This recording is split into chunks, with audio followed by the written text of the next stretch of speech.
नमस्कार, जय सिया राम, जय नीम करौली महाराज जी। मैं पवन कुमार चतुर्वेदी एक बार फिर से आप सभी का चैनल पर स्वागत करते हुए आशा करता हूं आप और आपके परिजन पूज्य हनुमंत स्वरूप बाबा नीम करौली महाराज जी के आशीर्वाद से स्वस्थ एवं सकुशल होंगे।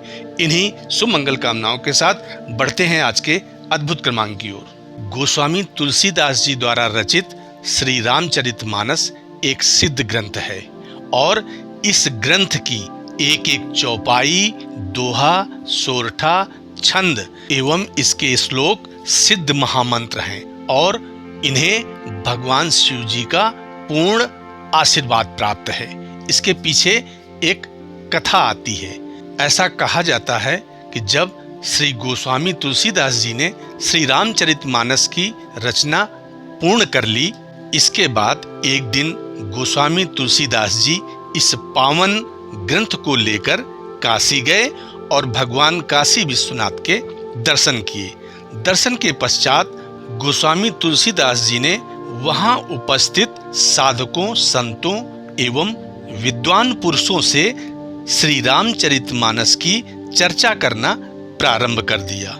इस चर्चा के दौरान तुलसीदास जी कहते हैं कि प्रभु श्री राम जी की प्रेरणा से एवं हनुमान जी के आशीर्वाद एवं उनकी सहायता से मैंने इस पावन ग्रंथ की रचना की है और यह एक ऐसा ग्रंथ है जो सभी के लिए बहुत ही उपयोगी है और हर तरह से ये कल्याण करने वाला ग्रंथ है। यह एक शक्तिशाली और सामर्थ्यवान ग्रंथ है।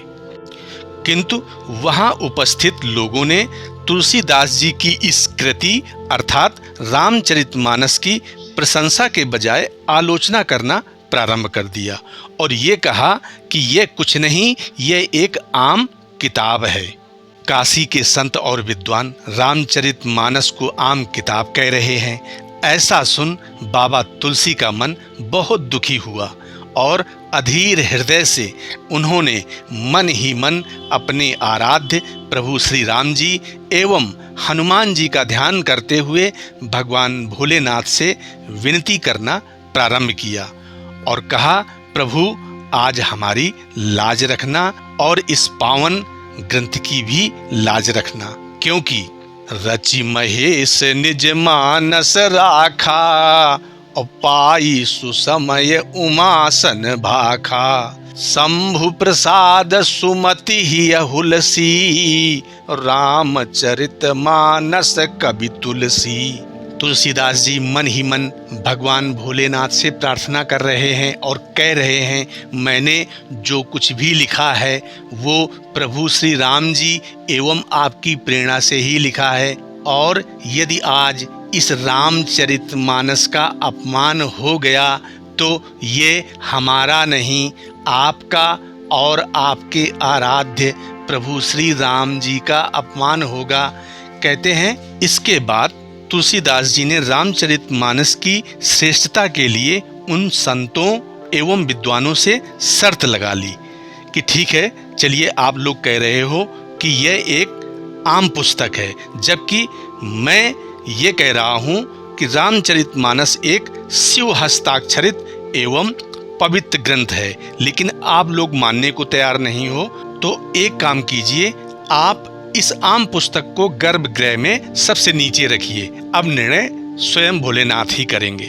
संतों ने तुलसीदास जी की शर्त स्वीकार कर ली और मंदिर के गर्भगृह के पास सबसे नीचे रामचरितमानस, फिर सभी वेद, पुराण, उपनिषद, गीता को क्रमवार रखा गया और दरवाजा बंद कर दिया गया।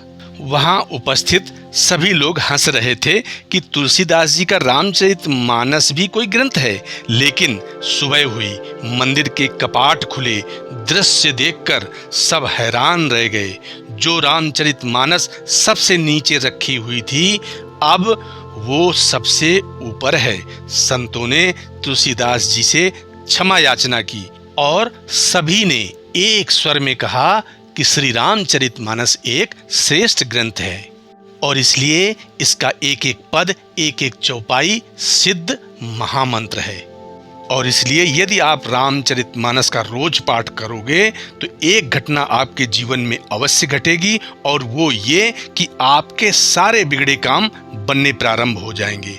आपका भाग्योदय निश्चित होगा। आज के क्रमांक को यहीं विराम देते हैं और मिलते हैं अगले क्रमांक में। तब तक के लिए विदा लेते हैं। नमस्कार। जय सिया राम। जय नीम करोली महाराज जी।